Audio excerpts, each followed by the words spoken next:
bersabdalah, ya Tuhan yang mulia, ya Tuhan yang bangkit, kami umat tebusan-Mu sedia dan rindu mendengar. Amin. Silakan duduk. Apakah suara saya kedengaran sampai yang paling ujung?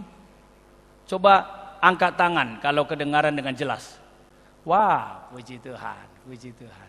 Terima kasih kepada operator kita. Tepuk tangan untuk operator kita. Diatur dengan bagus. Memang saya bolak-balik mengatakan kepada Bung Ales Saragi, tolonglah kita punya sound system itu hosanya itu, aku bilang, nyawanya itu. Jangan sampai kita teriak-teriak, kur nyanyi teriak-teriak, tidak didengar. Ya puji Tuhan.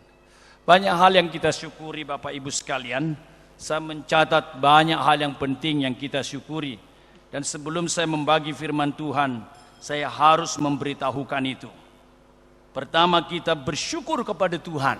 Karena apa, saudara? Kita tetap bisa beribadah di tempat ini.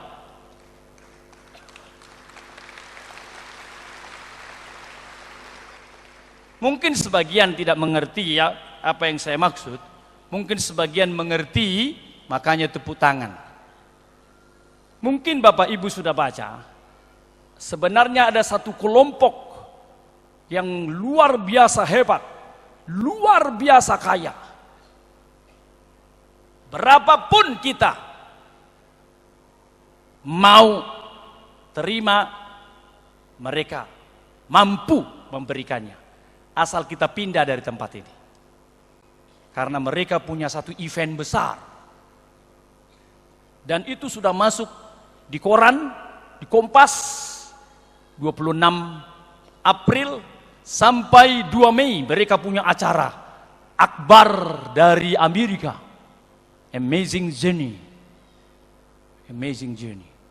Langsung salah seorang anggota pengurus yayasan, Dr. Sunario, berkata kepada saya, ada di sini Dr. Sunario. Itu dia, guru besar, dosen di UI. Dia berkata, Bang, coba dicek, benar nggak sih kita di Stora? Kenapa? Lihat tuh Kompas halaman 35, halaman 35 ya, kira-kira begitulah, pokoknya ada 5-nya, 35, 45 begitu kali ya. Langsung saya lihat, terkejut juga saya. Loh, kok ada ini? Terus anak saya, Risti itu, dia membaca majalah anak-anak. Dia berkata, ini ada juga Pak ini. Lalu waktu saya pulang, saya dengar juga di radio, itu smart atau apa? Ada juga itu. Anda punya platinum, begini, dapat begini, cepat. 26 April di Istora Senayan. Maka tidak heran. Sampai kemarin ada orang nanya saya, benar enggak sih Pak, kita tetap di Istora atau kita yang pindah ke Pekanraya Jakarta? Saya berkata, puji Tuhan, mereka mau pindah ke Pekanraya Jakarta demi kita. Dan saya harus berkata kepada Bapak Ibu sekalian, ini nggak gampang. Duit sudah ditawarkan. Mau di Pacific Place yang Carlton begitu ya. Ini ada ketua ini. Kita tidak bicara uang, 1M, 2M silahkan.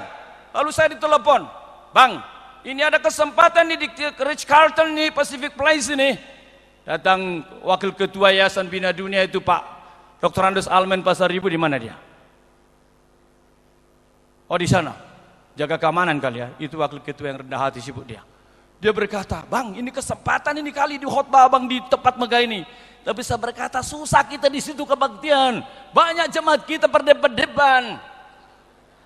Parsiri, tempat terlalu bagus, nggak cocok buat kita. Oh iya, saya berkata begitu. Jadi saya bilang, nggak usah lah. Tempat terlalu bagus, nggak cocok buat kita. Lalu kemudian apa? Pekanraya Jakarta boleh katanya. Berapapun boleh. Saya berkata susah juga. Pekanraya Jakarta perlu punya mobil. Susah Pekanraya Jakarta tempuh. Kenapa si A, si X bisa? Memang jemaatnya banyak orang kaya. Punya mobil. Kalau kita memang sudah memutuskan bukan orang kaya yang banyak. Tapi orang yang hatinya kaya. meskipun uangnya tidak kaya. Itu.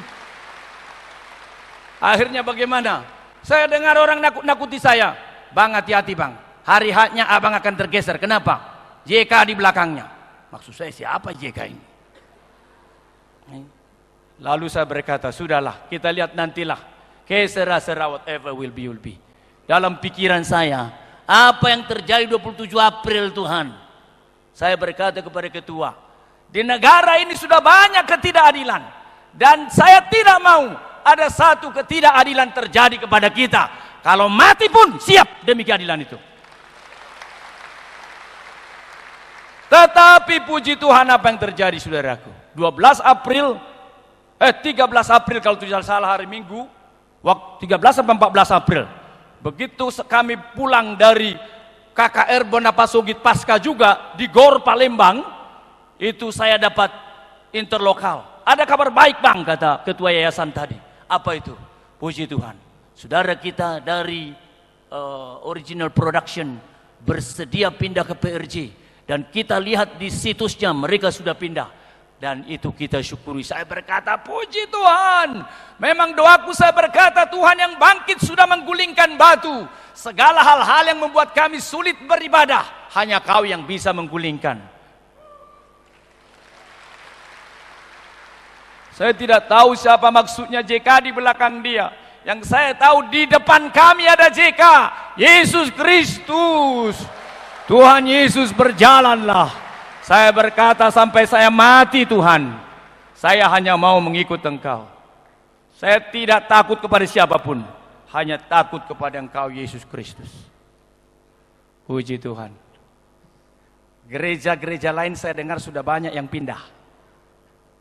Tetapi kita tetap, puji Tuhan, saksikan kemuliaan Tuhan. Makanya ketika nyanyian yang megah dinyanyikan, begitu megah Yerusalem, wah, dia bangkit. Waduh, suara itu mau pulsik kurasa dari mata itu ya. Itu bisa nyanyi suara seperti itu, gimana caranya itu ya? Kayak didongkrak tadi kulihat itu ya. Saya meneteskan air mata, benar Tuhan Kau lahir untuk kami, Kau bangkit untuk kami, Kau mati untuk kami. Semua sudah Kau lakukan. Luar biasa ini Tuhan ini. Dan kita menyaksikannya. Kita bisa menyaksikan, puji Tuhan. Hal yang kedua, Bapak Ibu tolong dilihat ini, panggungnya bagus sekali. Puji Tuhan ya. Jangan dikatakan, KBD kaya sekali. Berapa juta nanti bikin panggung seperti ini. Besok-besok kami nggak mau dukung lagi. Jangan begitu Bapak Ibu ya. Ini anugerah Tuhan juga. Apa maksudnya? Nanti datang kepada saya secara pribadi. Sehingga bisa bagus begini. Tidak kita lakukan. Sudah ada seperti ini anugerah Tuhan. Tapi memang sudah megah seperti ini, ada kita bikin dekor. Kali pertama tidak ada dekor. Yes. So need yes tutu. Bersih, tidak ada dekor. Pasca kedua juga tidak ada dekor. Tapi pasca ketiga ada dekor. Itu dia. Dan dekornya adalah ulos tradisi.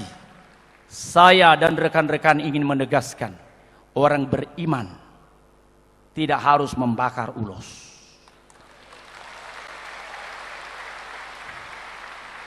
Dan jangan khawatir pakai ulos. Saya kira Bapak Ibu tidak menilai khotbah saya diikat kuasa gelap. Tidak mungkin. Di sini ada ulos. Dan yang kita usir adalah kuasa gelap. Kuasa gelap tidak ada di sini. Di GOR Palembang 12 April yang lalu, mungkin sekitar 5.000-an datang. Ini semua datang juga. Ridolf datang juga. Idols datang juga. Tapi bukan Judika Idols, tapi Monita Idols. Idols juga. Ada, saya undang dia datang ke sini. Ada nggak Monita di sini? Mana kau Monita? Monita Burahado, Bursyahado, mana Bursymatupang doh? Mana Monita Idols? Ada nggak kau? Saya undang dia datang. Saya kira somewhere, mungkin dia malu kali ya. Jadi 12 April, Idols semua menyanyi, membagi kemuliaan nama Tuhan. GOR penuh, di sini juga penuh. Dan saya berkata, berdoa terus supaya Tuhan kasih kita uang banyak, supaya di kota-kota besar kita bisa memberitakan Injil yang hidup, yang mulia, yang berkuasa. Mari kita baca Yohanes 20. Itu adalah introduksi yang panjang dari saya. Yohanes 20 ayat 19 sampai 29. Baik, kita baca Alkitab kita. Siapa yang bawa Alkitab tolong diacungkan. Not bad, lumayan bagus. Kadang-kadang gerejanya besar, saya tanya, siapa yang bawa Alkitab? Nggak sampai 1/10. Gue mau pung, pikir saya. Ya maksudnya kita akan sesat kalau tidak pegang Alkitab. Yohanes 20, kita baca bergantian 19, 29. Yohanes 20, 19, 29. Saya baca ayat 19, Bapak Ibu baca ayat 20, demikian bergantian. Ketika hari sudah malam pada hari pertama minggu itu, berkumpullah murid-murid Yesus di satu tempat dengan pintu-pintu yang terkunci karena mereka takut kepada orang-orang Yahudi. Pada waktu itu, datanglah Yesus dan berdiri di tengah-tengah mereka dan berkata, "Damai sejahtera bagi kamu."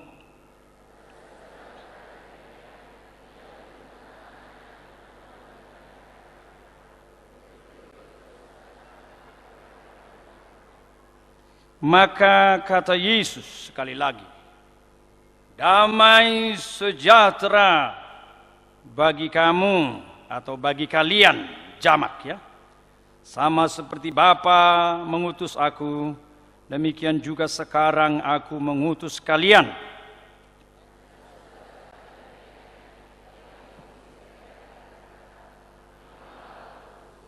Perhatikan 23 ini, luar biasa nih. "Jikalau kamu mengampuni dosa orang, dosanya diampuni. Dan jikalau kamu menyatakan dosa orang tetap ada, dosanya tetap ada." 24.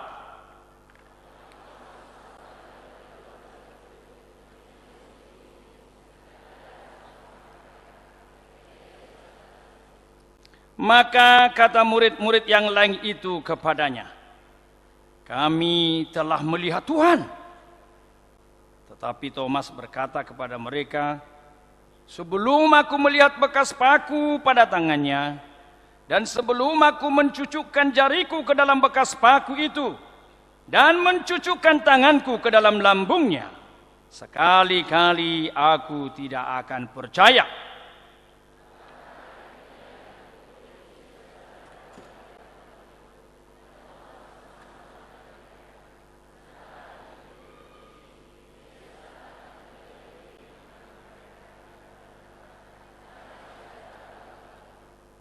Kemudian ia berkata kepada Thomas, "Taruhlah jarimu di sini dan lihatlah tanganku.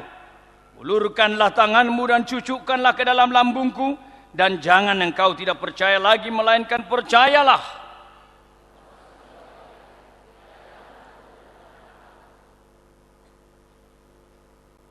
Sekarang ayat berapa? Kata Yesus kepadanya, "Karena engkau telah melihat aku, maka engkau menjadi percaya. Berbahagialah mereka yang tidak melihat namun percaya." Demikian firman Tuhan. Saudaraku sekalian, saya sedih mendengar salah seorang anggota panitia berkata kepada saya begini, "Amang, saya mendekati seseorang untuk didukung dananya, dana kita ini." Lalu dia berkata, "Kalau gua mah, daripada uang gua kasih ke kelompok-kelompok seperti kalian ini, lebih bagus gua kasih kepada orang-orang miskin. Nyata-nyata mereka perlu uang, daripada hambur-hamburkan uang seperti kerjaan kalian ini." Saya sedih mendengar itu.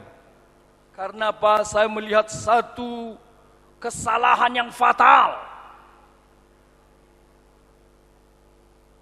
Saya senang di dalam kesedihan itu ketika akhirnya kami pulang bersama-sama. Sahabat saya Ikhwan Panggabean berkata begini, "Memang begitu Bang," katanya. "Seolah-olah solusi bagi orang miskin kasih uang.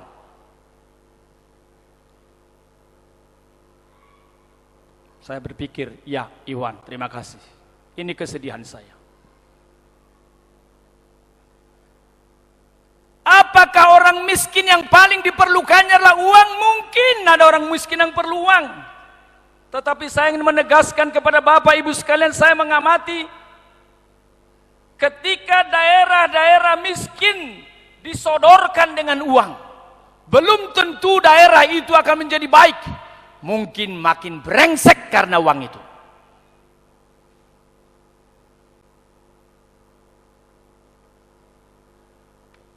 Ada banyak penyebab kemiskinan memang.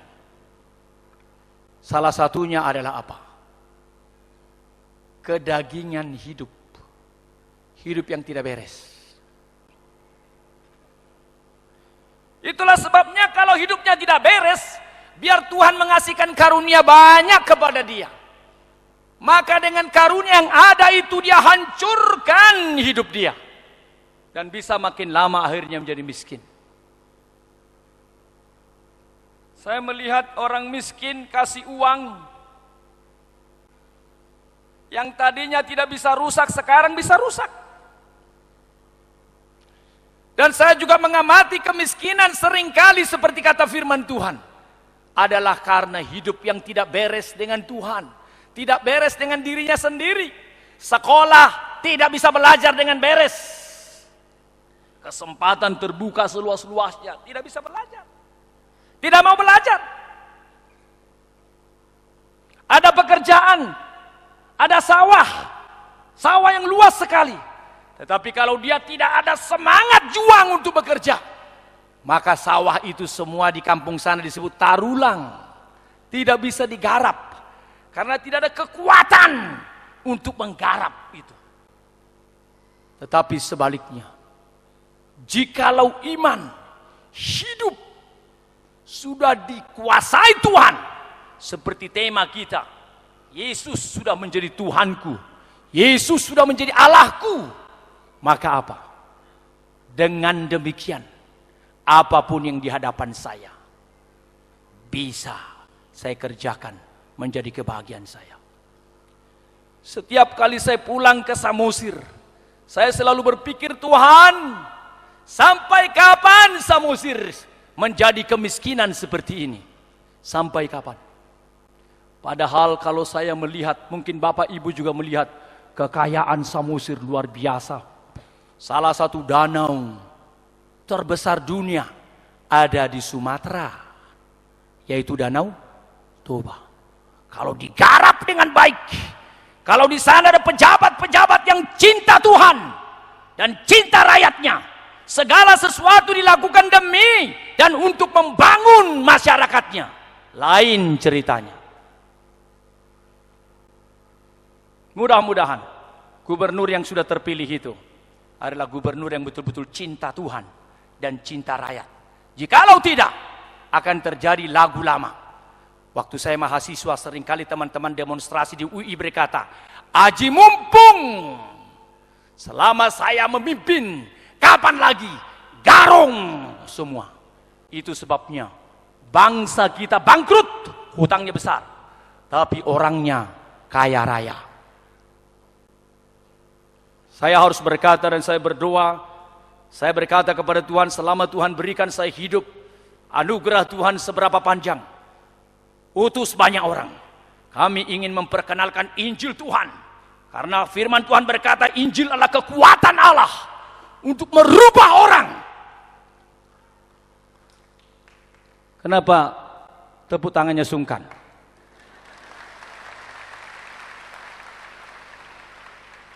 Oh, mungkin enggak kok. Saya baca Injil enggak ada pengaruh.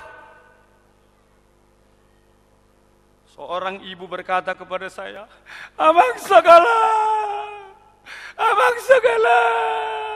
Saya tangis terus. Aduh nangis dah roha. Mau apa sih kok nangis itu ya? Kadang-kadang kalau sedih memang begitu ya, kita jadi bingung. Abang segala. Apa bu? Jangan begitu dong, dilihat orang dikira gua nyopet atau apa gitu. Apa ceritanya ini? Abang segala. Anakku nunggain rumah sakit. Merekamu Masya Allah. Kenapa rupanya? Narkoba. Narkoba, ibu tahu narkoba? Tak vitamin C narkoba ini, bukan vitamin C itu, merusak itu. Lalu apa yang saya lakukan? Nganeng mati anaknya, nganeng mati anaknya. Dalam hati saya belok mati. Ayah, nang menokku yang kurang mati, sudah dokter raw. Saya kan bukan dokter, mohon maaf kalau saya salah ngomong, mohon maaf. Kadang-kadang bapak ibu saya kecewa, mengapa kalau anakmu sudah hancur panggil Amaksagala, nggak narkoba, nggak malgib-malgib, apa itu malgib-malgib? Loh, kalau udah mau gak malgib-malgib, gua mau ngapain lagi? Kalau sehat, suruh dia, saya bina dia. Saya akan berkata, hei Bung, masa depanmu indah, jangan rusak. Hidup hanya satu kali, enjoy life. But it doesn't mean enjoy, sorry. Tapi tidak berarti nikmati hidup lalu berbuat dosa, bukan. Saya tidak tahu berapa lama lagi kita dikasih Tuhan. Saya salah satu hal yang saya doakan kepada Tuhan, jangan pernah saya menyesal karena ada 1 tahun yang saya lewatkan tanpa berkarya kepada Tuhan.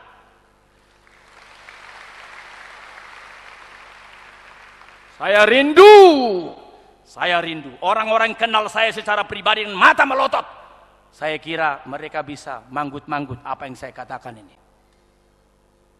Itu doa saya terus, Tuhan, hidup hanya 1 kali, tidak ada 2 kali, tidak ada 3 kali. Tolong jangan sampai saya salah melangkah.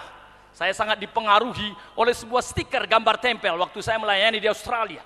Itu gambar stiker itu pendek, kecil sekali kalimatnya. Life is fragile. Hidup itu rapuh. Design it carefully. Maka rencanakanlah secara hati-hati. Saya berapa menit melihat itu. Life is fragile. Hidup rapuh. Karena itu hati-hati. Orang yang tadinya ikut persekutuan, orang yang tadinya nyanyi, orang bernyanyi Yesus Tuhanku, Kau Allahku, keliling-keliling dunia. Akhirnya murtad lagi. Ya kan, baru-baru ini terjadi kan? Gak usah saya sebut namanya lah. Ya. Mengapa bisa demikian? Memang hidup rapuh. Sekali kita main-main dengan hidup, setan sudah lama menunggu. Hancurkan dia, maka habislah. Saudaraku sekalian, saya ingin mengatakan di sana ada tangisan, di sini ada tangisan. Seorang ibu berteriak-teriak, Pak Sagala, kenapa? Pak Sagala, kenapa? Tolong doakan saya, kenapa? Saya udah gak tahan lagi. Iya, kenapa rupanya? Saya cerai saja. Lalu kalau cerai kenapa? Kok kasih tahu saya mau cerai? Saya tidak pernah merestui perceraian. Lalu dia histeris dia. Pendeta. Wih, orang kalau histeris bisa gemetar begitu ya. Wih. Saya berkata, baik kita doakan. Kita panggil suamimu. Suaminya di sebuah hotel. Lalu kita pergi panggil suaminya. Lalu saya berdoa sungguh-sungguh. Lalu kemudian kita pertemukan. Entah kenapa suaminya langsung tertib sekali. Sopan sekali. Baik sekali. Lalu saya berkata, puji Tuhan. Ibu, dia sudah mau balik lagi bukan? Dia berkata, Pak Pendeta. Histeris lagi. Inggris juga ini seorang ini seperti saya. Ini kok histeris terus, bagaimana ceritanya kalau begini? Setelah histeris dia berkata, Bu, dia bilang dia mau balik, dia mau tobat. Dia berkata, Bapak ini sudah 3 kali ngomong dari mulutnya kepada pendeta juga. Dia mau tobat, habis tobat melakukan lagi. Padahal dia bilang dia datang ke kota itu, dia meninggalkan anak-anaknya adalah apa? Karena saya mengasihi suami saya. Saya tidak ingin suami saya hilang dari Tuhan. Saya tidak tahu apa yang terjadi dengan anak saya setelah saya tinggalkan. Tetapi demi membangun keluarga, tapi dihancurkan sama ini. Dia berkata, saya pernah naik mobil dengan kecepatan tinggi. Habis saya nabrak. Setelah nabrak, Kemudian setelah sadar ternyata saya di rumah sakit. Saya berkata, Tuhan kok nggak mati sih? Kenapa nggak mati? Dalam hati saya, ya memang nggak mati supaya kita ketemu. Tapi saya udah ngantuk banget, kira-kira jam 2. Bu, saya udah ngantuk, Bu. Jadi gimana maunya? Mau lanjut atau mau bubar? Dia berkata, terserah dia aja. Ayo Pak, kasihanlah istrimu. Aduh, kalau saya seperti Bapak lihat istri nangis begini, saya taruh kepalaku entah kemana itu. Saya tak pernah bisa melihat istri saya menangis di hadapan saya. Begitu dia nangis, sekiranya dia salah, langsung saya berkata, memang aku salah, udah salah banyak sekali salahku. Mungkin salah ngomong, atau ngomongnya benar, kau salah mengerti, pokoknya aku salah lah.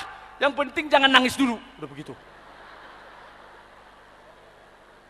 Wah, gak kuat lihat istri nangis. Saya berkata, sudah Pak ya. Jadi gimana? Ya kan udah saya bilang Pak, saya tobat. Tapi katanya Bapak sudah pernah 3 kali ke sana. Ini kali keempat loh. Jangan main-main ya. Ya kan tadi Bapak udah bacakan firman Tuhan. Dulu saya nggak pakai firman. Sekarang saya pakai firman. Bisa katanya. Senang juga saya. Karena udah jam 2. Baru pulang retreat. Pulang retreat capek loh, pembicara tunggal lagi. Tapi ya itulah. Nah, singkat cerita kita doa. Suruh sujud. Aku dosa lagi. Singkat cerita, sampai sekarang suami istri itu mesra sekali.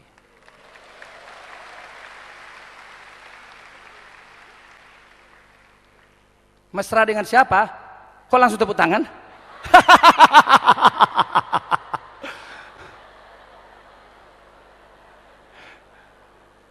Pertama, mesra dengan Tuhan Yesus. Yang kedua, mesra dengan istrinya. Ini mesti jelas dulu ini, makanya jangan kecepatan tepuk tangan. Mesra dengan Yesus, dan kata pendeta yang menghubungi saya, dia menjadi salah seorang yang sangat menunjukkan ciri-ciri bagaimana Injil merubah hidup seseorang.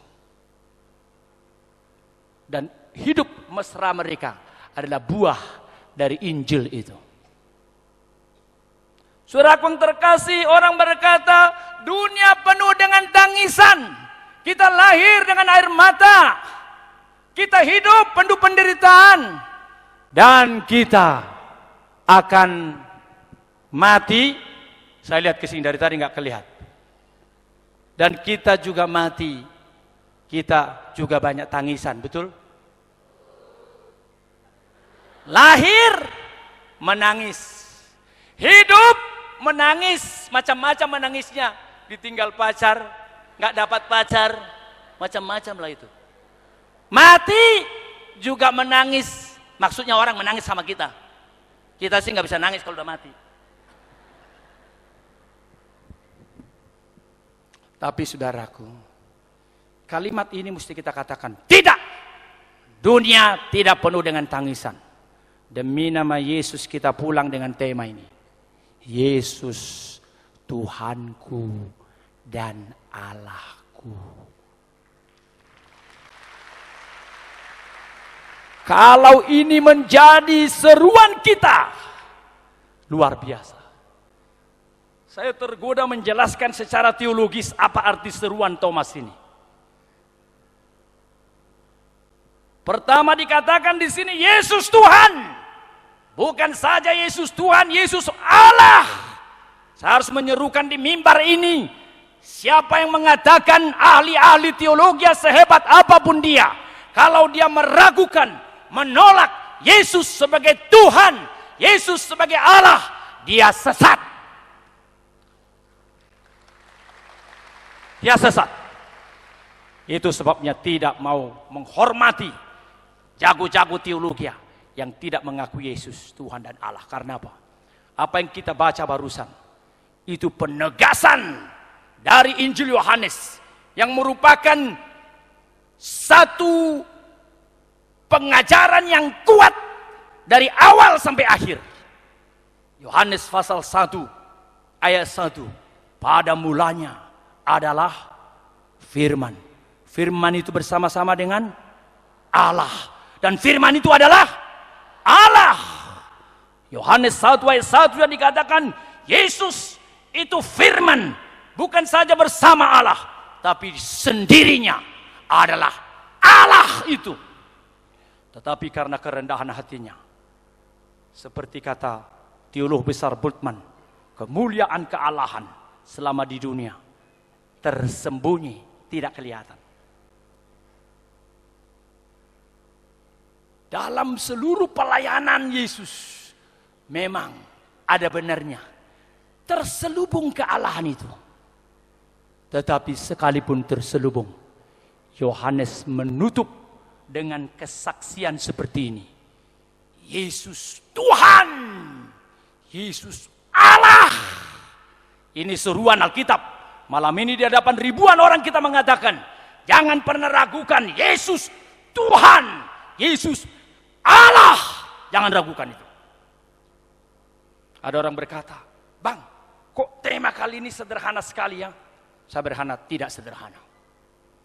Seluruh buku-buku teologi yang besar itu ditulis karena pro kontra terhadap tema Yesus Tuhan dan Yesus Allah. Itu sebabnya saya tidak heran. Waktu Paskah pertama, tema kita bangkit bersama Kristus. Di bus-bus di Metro Mini, sampai selesai Paskah, 3 bulan masih saya lihat ada itu poster. Demikian juga Paskah kedua, maut sudah dikalahkan. Sampai selesai berapa bulan Metro Mini di Cinere. Ada Metro Mini dari Cinere 2 nih kalau tidak salah, membawa orang Cinere.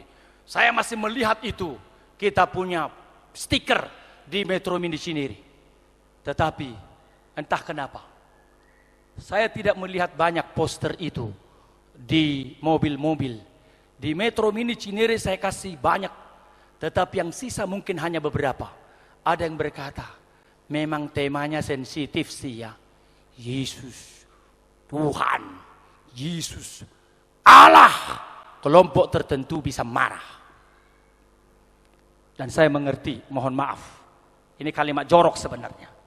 Di belakang mobil saya ada juga stiker itu. Tapi di bawah Yesus, Tuhan dan Allah ditulis, maaf, sekali lagi, maaf. Tai. Berarti Yesus, tai. Terpaksa dihapus sama Lina Kristo. Itu Lina Kristo tuh. Tiba-tiba saya lihat dia. Dihapus. Sama Victoria, dihapus. Iya ya, tema ini memang sensitif. Puji Tuhan. Brosur puluhan ribu spanduk, poster sudah diserukan.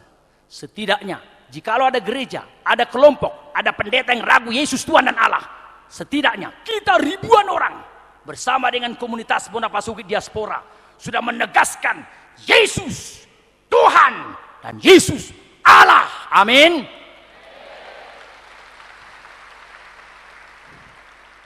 Baru 2 kali. Baru 2 kali, masih ada 1 lagi ya. Jangan takut. Dan perhatikan, sedikit teologis lagi. Ada orang berkata, Amang Sakala, khotbahnya sederhana aja. Ada dari Proyek Senen, ada dari Pondok Kopi, ada dari Pondok Bambu. Pokoknya pondok-pondok lah itu. Sederhana, baik. Sesudah ini langsung kita bikin sederhana. 1 lagi. Ada orang menulis Yesus hanya Tuhan, tidak boleh sebut Allah. Saya mohon dengan segala hormat, jangan ada di antara kita punya semangat itu. Kitab kita tidak hanya berkata Yesus Tuhan dan buang kata Allah. Bukan. Dua-duanya. Yesus Tuhan dan Allah. Dalam bahasa Inggris, Lord and God. Bahasa Yunani, Kurios and Theos. Itu jelas.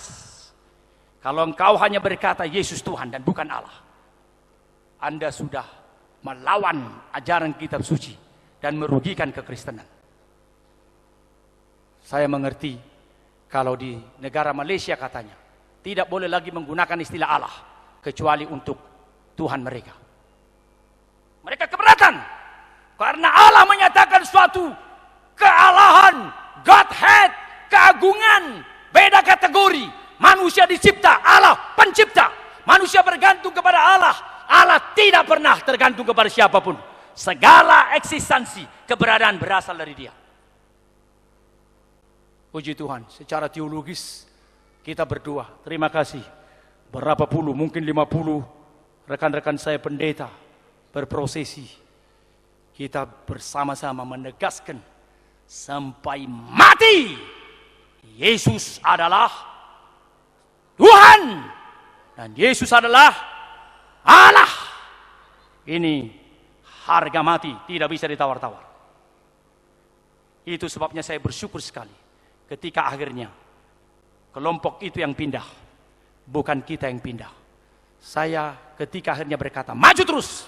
Saya pikir, kalau sama-sama maju, mungkin akan terjadi mara bahaya besar.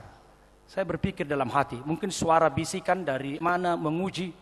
Kalau akhirnya terjadi, maka pengkhotbahnya akan digoyok, digorok. Pengkhotbahnya dulu akan mengalami kesulitan karena membenturkan dua kelompok. Kira-kira bagaimana? Dalam self-talk, bahasa pribadi, saya berkata sama Tuhan, Tuhan, sebenarnya saya ingin mati aman, nyaman, enak masuk surga. Saya takut mengalami bentur seperti ini. Tapi kalau ini adalah hak istimewa bagi saya, harus mati demi semua tema besar, Yesus Tuhan dan Allah. Saya siap untuk itu. Dan puji Tuhan, tidak mati kan saya khotbah sekarang.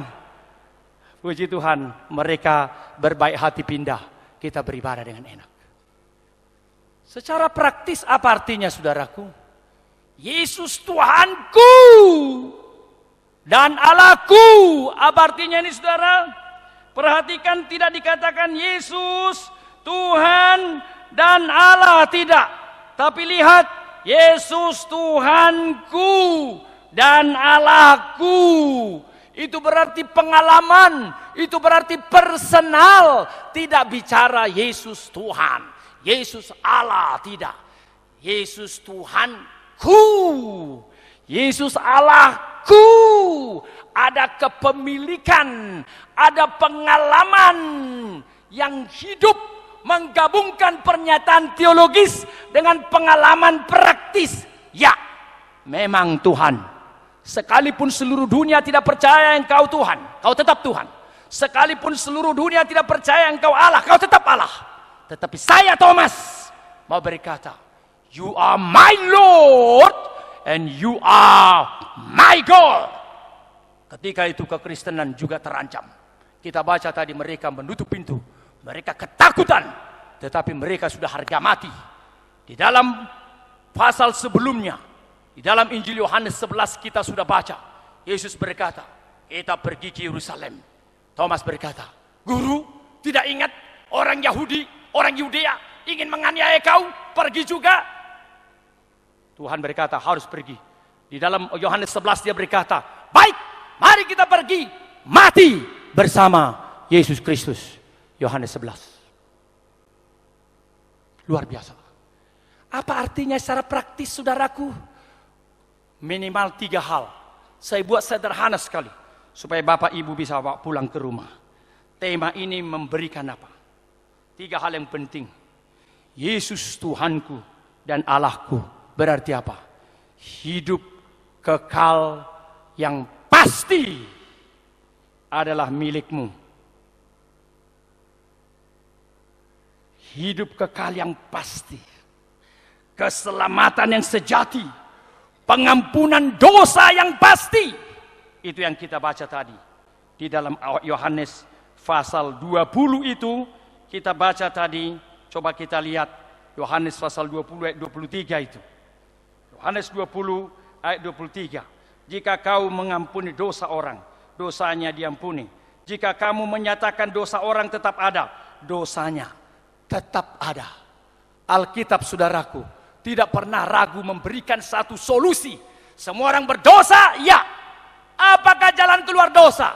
Alkitab berkata, Yesus Tuhan dan Allah datang, lahir, mati, untuk menyelesaikan masalah dosa. Saya sedih sekali kalau saya tanya. Saya sudah masih ingat kali pertama saya ceritakan di sini. Saya tanya seorang tua, ketepakan salah seorang yang dapat disebut opung dikasih di kampung. Nenek, opung, sudah tua kau opung. Kalau kau meninggal dunia opung, kira-kira kemana lah kau opung? Sederhana, ringan dia jawab. Dikubur. Bahasa Bataknya dia nggak jawab dikubur. Dia baca Batak. Tu dia mohon opung, molong ngamarujung ngulum. Baitanopon. Dikubur. Saudaraku, kita ketawa. Tapi ini sungguh-sungguh pengalaman beribu-ribu orang sudah keluar masuk gereja. Saya tidak tahu di mana salahnya. Banyak gereja-gereja berlatar belakang Batak. Saya tidak sebut denominasi. Kalau ditanya, kalau kau mati masuk mana? Tidak ada keraguan, tidak ada kepastian. Sering saya alami itu. Ketika ada satu kebaktian penghiburan di satu tempat, orang berkata, sabarlah, tenanglah, dia sudah di surga. Sabarlah, tenanglah di surga. Ini kan cara orang Batak mengapuli kan. Ada satu orang vokal sekali dia berkata, "Mau asing dau." Kalau aku lain. Semua orang tadi berkata, ini bahasa Batak ya. Di sana ada Alex dan Helen nggak ngerti bahasa Batak, langsung bahasa Indonesia aja dah. Cuma memang jadi nggak seru kayak ngomongnya, tapi udahlah demi kalian. Kalau saya yang beda dari kalian, dari tadi ku dengar sudah di surga, sudah di surga, sudah di surga. Dari mana kita tahu sudah di surga itu? Kayak surga itu punya kita saja katanya. Apa kok nama kirim mahita tu de bata dok ma, bahasa yang dia ma ijalo tu hatta di juluna. Balik lagi bahasa Batak. Maksudnya, pokoknya kita berharaplah kepada Tuhan, moga-moga dia diterima Allah di sisinya. Basilom don. Paru tutuk ini. Paru tutuki. Itu kan? Memang begitu kepercayaan saudara-saudara kita tertentu bukan? Oh, maafkan. Saya bukan bermaksud menghina loh. Yang mau saya katakan adalah memang keimanan mereka begitu. Kita berharaplah supaya kita masuk surga. Ini tidak ada ajaran seperti ini di dalam kitab. Barang siapa percaya sudah beroleh hidup kekal.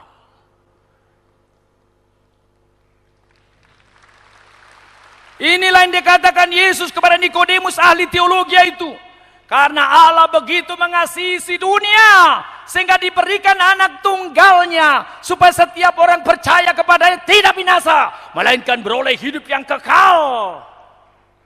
Perhatikan kalimat itu agung. Ada Yohanes 3:16, ada dalam bahasa Inggris, bahasa Jerman, bahasa Batak, bahasa Jawa, bahasa ribuan isinya seperti itu.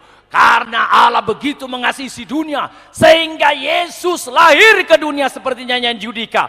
Bukan saja Yesus lahir, Yesus mati supaya setiap orang percaya tidak binasa melainkan beroleh hidup yang kekal. Karena apa? Yesus Tuhan dan Allah.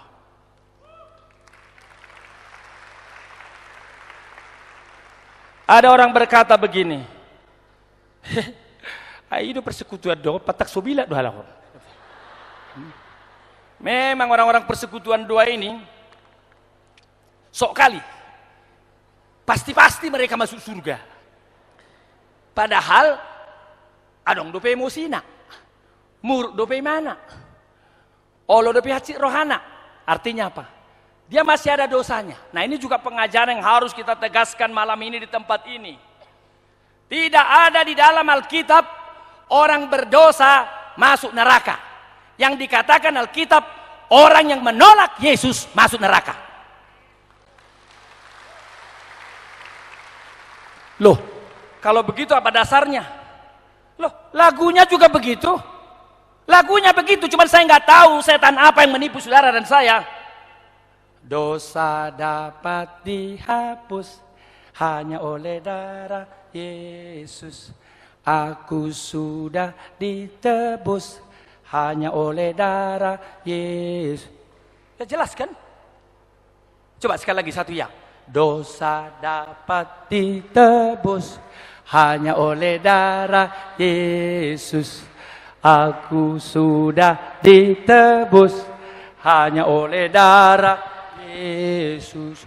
Oh darah yang kudus, darahnya penebus.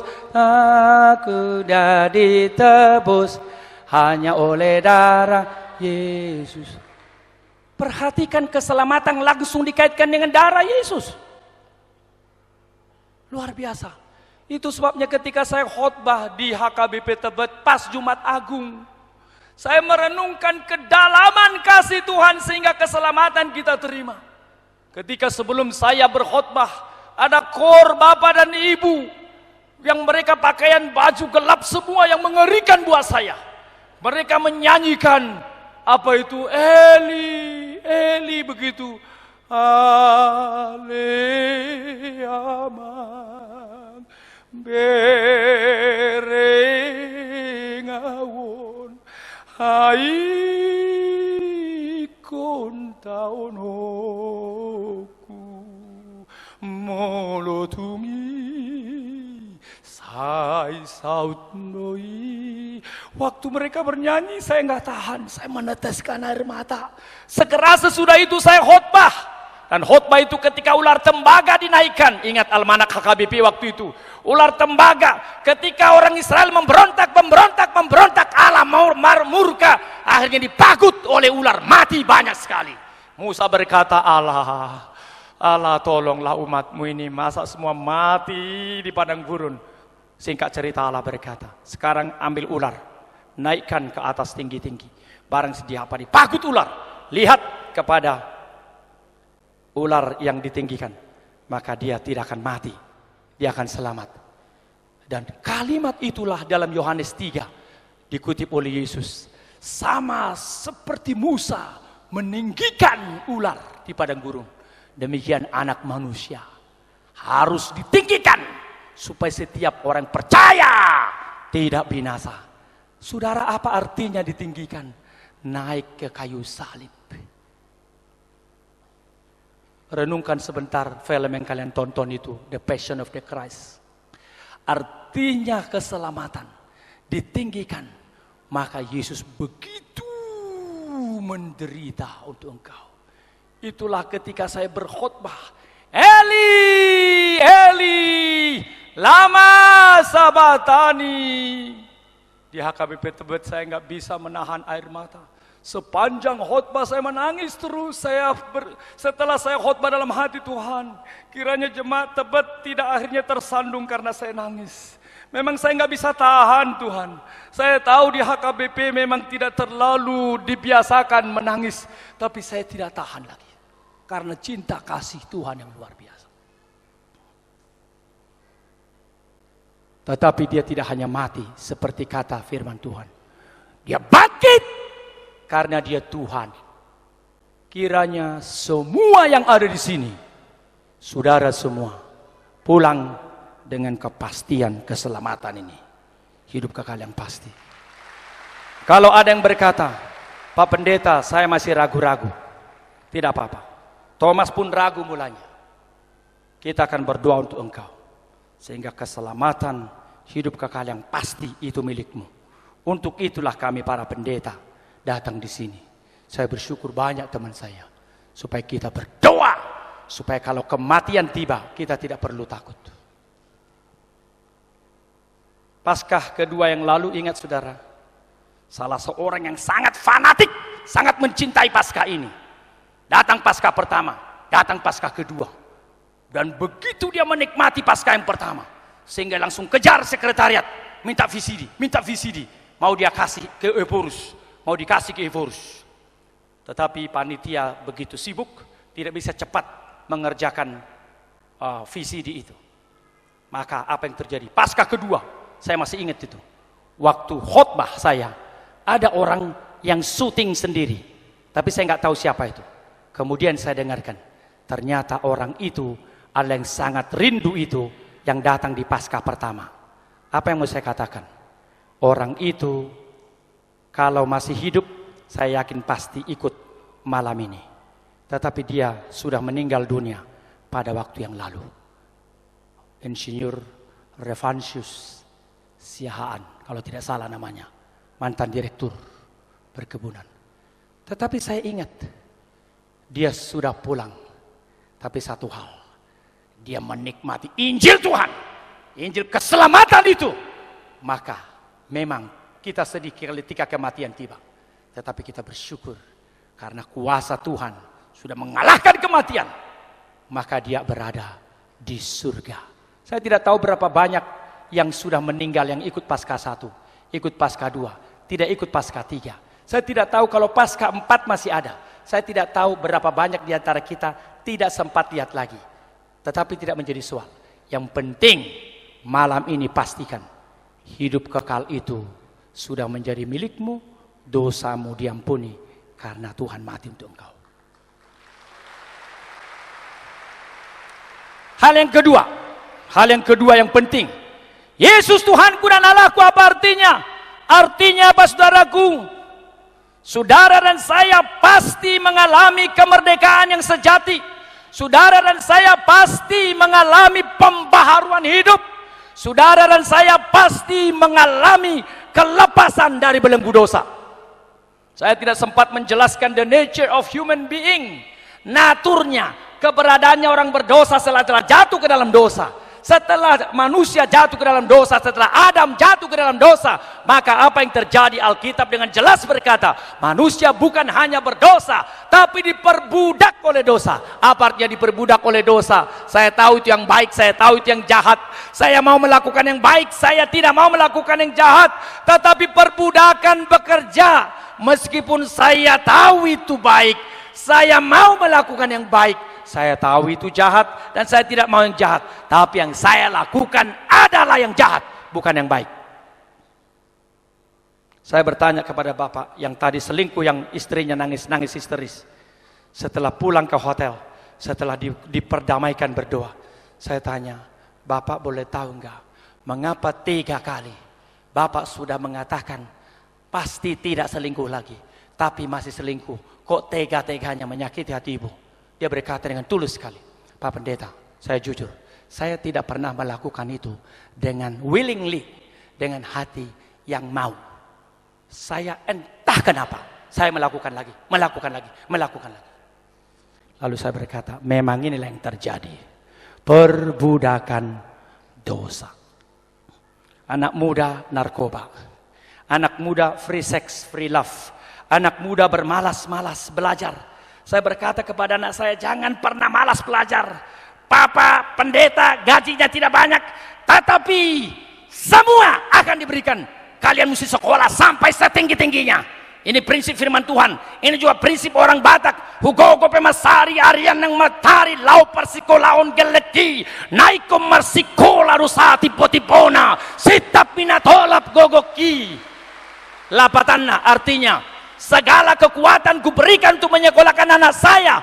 Tetapi kalau anakmu diperbudak dosa, habis uangmu. Apa yang terjadi? Narkoba. Itu yang ibu tadi berkata, Pak Pendeta, Pak Pendeta, Pak Pendeta, Bapak kami miskin Pak Pendeta. Dia harapan kami Pak Pendeta sekolah. Gaji suami saya tidak banyak Pak Pendeta. Dia nangis terus. Dia pengharapan saya Pak Pendeta. Lalu gimana Bu? Kalau udah parah begitu, saya bukan dokter Bu. Ya kita doakanlah supaya terjadi mujizat. Iya Pak Pendeta, supaya hidup lagi. Tapi setelah didoakan langsung mati udah Pak. Didoakan mati. Itu. Sekali lagi perbudakan dosa. Tapi demi nama Yesus saya mengatakan, Injil Yohanes berkata, Yesus Tuhanku dan Allahku. Yesus dalam Injil Yohanes berkata, jikalau anak itu memerdekakan kamu, kamu pasti merdeka. Mari kita baca ayat itu. Yohanes pasal 8. Saya harap Bapak Ibu tetap tenang, bersabar mendengar firman Tuhan. Memang ibadah kita ini lain. Kita tidak khotbah penglihatan, visi misi, baru pulang dari neraka, baru pulang dari surga. Kita tidak punya itu. Lagu-lagu pun semua lagu-lagu yang besar.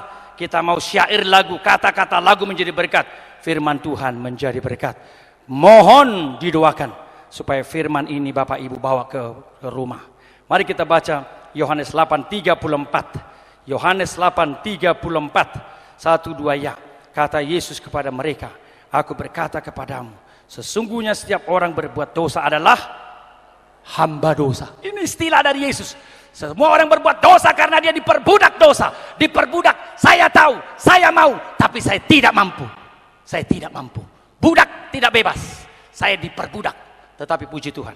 Ayatnya yang ke-36, mari kita baca. 1, 2, 3 ya. Jadi, apabila anak itu memerdekakan kamu, kamu pun benar-benar merdeka. Amin. Amin. Amin. Demi nama Yesus saya mengatakan kepadamu, malam ini saya mohon dengan segala doa saya, jangan biarkan perbudakan dosa sekecil apapun dalam dirimu. Katakan, Yesus Tuhanku dan Allahku, saya tahu kecil dosa itu pada mulanya. Kalau saya biarkan seperti busur, makin lama makin besar. Akhirnya saya akan dikendalikan oleh dosa.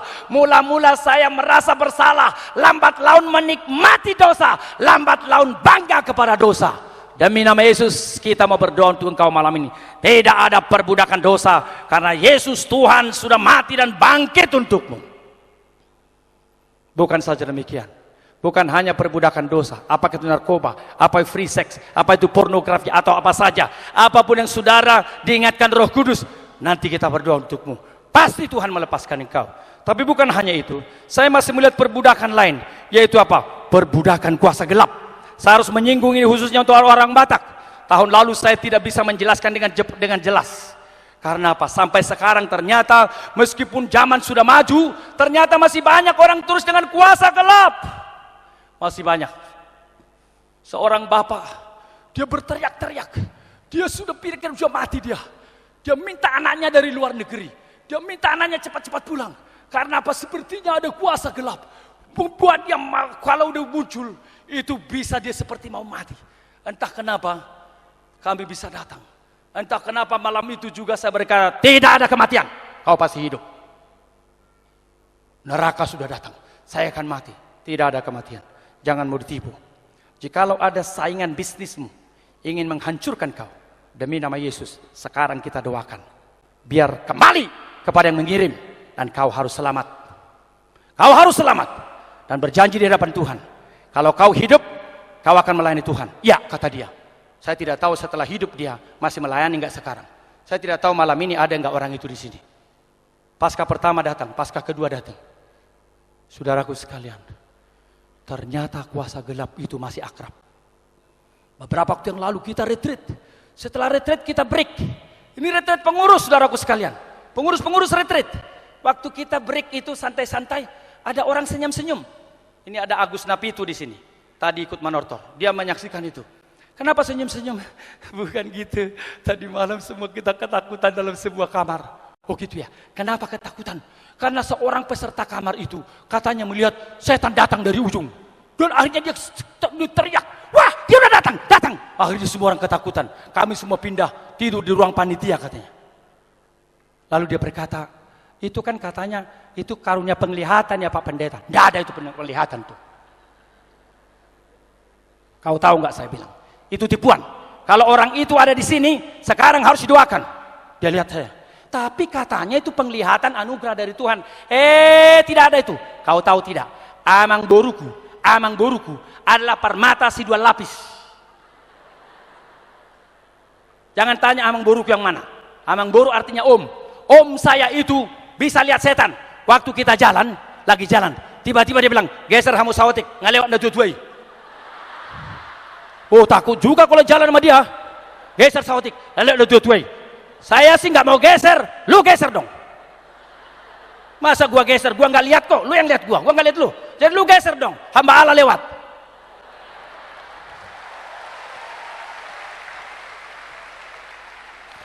Tepuk tangan, saya senang tepuk tangan. Karena saya mau memberitakan kepadamu, tidak ada dukun, tidak ada kuasa gelap yang bisa membelenggu hidupmu. Tidak ada. Tidak ada. Maka saya berkata, ada orangnya di sini. Agus Nabi itu berkata, ada bang, ada pak, di mana? Sekarang pergi. Lalu kita pergi. Saya berkata, yang berani, yang pernah melakukan pelayanan kegelapan ikut saya. Yang tidak pernah, jangan. Saya khawatir dia doa-doa pindah sama dia lagi. Ada si tua ikut berdoa sama saya kuasa gelap, baru berdoa langsung kata gitu. Itu jadi hati-hati tuh. Nah akhirnya kita pergi, kita bernyanyi, ku menang, ku menang. Waktu kita bernyanyi ku menang, lalu kemudian sebagian berdoa di sana, sebagian melihat dia, langsung matanya keluar seperti gede sekali. Dia berkata, lalu dia berkata, Pak Pendeta, dia ada pernah lihat Nyi Loro Kidul. Benar nggak itu? Nyi apa? Nyi Loro Kidul. Itu begu dari mana itu? Itu setan dari mana itu? Hah? Dari mana? Hah? Laut Selatan. Oh, berarti bukan dari Samosir. Oke. Puji Tuhan. Bukan dari Samosir. Ya. Dari Samosir katanya begu watuk, begu nur-nur. Begu watuk, begu nur. Demi nama Yesus, Yesus Tuhanku dan Allahku, saya memberitakan kepadamu, begu watuk, begu nur-nur, Nyi Loro Kidul, hari ini keluar dari hidupmu. Yakin? Yakin? Waktu kita nyanyi, ku menang, ku menang. Saya berkata, hei dalam nama Yesus keluar engkau dari orang ini. Itu perempuan cantik loh. Perempuan cantik. Tapi waktu dirusak oleh Nyi Loro Kidul, ternyata apa itu? Wajahnya jelek, matanya terbelalak. Laki-laki itu pegang tangan, ada pegang dua, ada pegang dua, ada pegang ini, ada pegang kepala. Waktu kemudian kita berdoa kira-kira 2 jam, tiba-tiba belakangan saya tahu dia itu pengurus persekutuan loh. Lah, pengurus persekutuan kampus masih akrab sama Nyi Loro Kidul. Ngamago. Udah kacau itu. Makanya saya berkata saya sedih. Kualitas PMK persekutuan kampus sekarang bagaimana? Nggak boleh dong. Anggota PMK pun nggak boleh. Apalagi sudah pengurus. Itu sebabnya saudaraku sekalian, saya tidak bisa menjelaskan terlalu panjang tentang kuasa gelap. Tapi yang jelas segala macam kuasa gelap, Musa ribuan tahun yang lalu sudah mengatakan jangan. Mari kita baca Ulangan 18, 10-12. Ulangan 18, 10-12. Saya bersyukur sekali kita bisa membaca ayat-ayat firman Tuhan yang penting ini. Jikalau demikian, tidak ada artinya uang 300 juta, 400 juta, sekian miliar jika kita dilepaskan oleh Tuhan dan mengalami kuasa-Nya yang ajaib. Ulangan 18 ayat 10-12. Baca Alkitabmu teliti, tidak usah buru-buru. Kita nikmati 1, 2, 3 ya. Di antaramu janganlah didapati seorang pun yang mempersembahkan anaknya laki-laki atau anaknya perempuan sebagai korban dalam api, ataupun seorang menjadi petenung, seorang peramal, seorang penelaah, seorang penyihir, seorang pemantra, ataupun seorang bertanya kepada arwah atau kepada roh peramal, atau yang meminta kepada petunjuk kepada orang-orang mati. Ayat 12 sama-sama baca. Sebab setiap orang melakukan hal-hal ini adalah kekejian bagi Tuhan, dan oleh karena kekejian inilah Tuhan Allah menghalau mereka dari hadapanmu. Berbagai macam, tidak boleh penyihir, pemantra, tanya arwah, percaya terhadap bintang-bintang, bintang Aquarius, Sagittarius, Pisces, Gemini dan lain sebagainya. Demi nama Yesus, itu kekejian bagi nama Tuhan. Percaya hanya Yesus Tuhanku dan Allahku. Wah, tepuk tangan ya, bagus ya. Mari kita nyanyikan kemenangan kita sambil berdiri. Lagu tadi, ku menang, ku menang. Saya mau kur terbesar tahun ini di Istora ini boleh menyanyikan.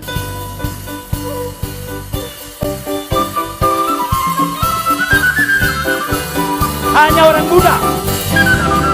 Ku menang bersama Yesus. Ku menang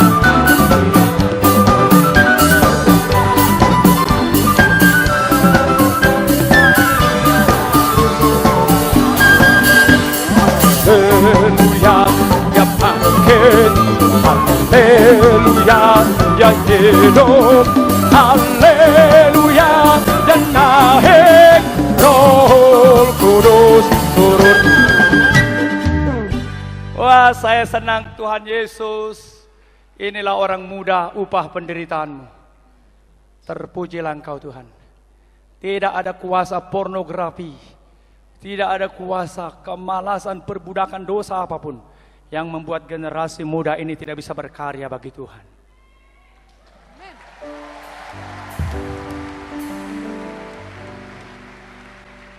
Jikalau dosa menguasai anak muda, tidak ada masa depan bangsa. Saya selalu berkata itu.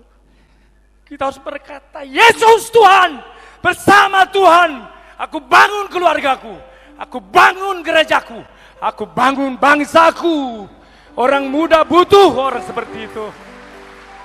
Negara kita sudah korup, hancur lebur, terlalu banyak bahasa-bahasa politik. Saya tidak tahu sampai kapan negara ini dibiarkan Tuhan dalam kebodohan seperti ini. Tapi biarlah orang muda yang bersih mempersiapkan diri sebaik-baiknya, belajar bidang sebagus-bagusnya. Pada waktunya Tuhan berkata, now is your turn. Sekarang giliranmu, memimpinlah, pimpinlah republik dengan kuasa dari surga.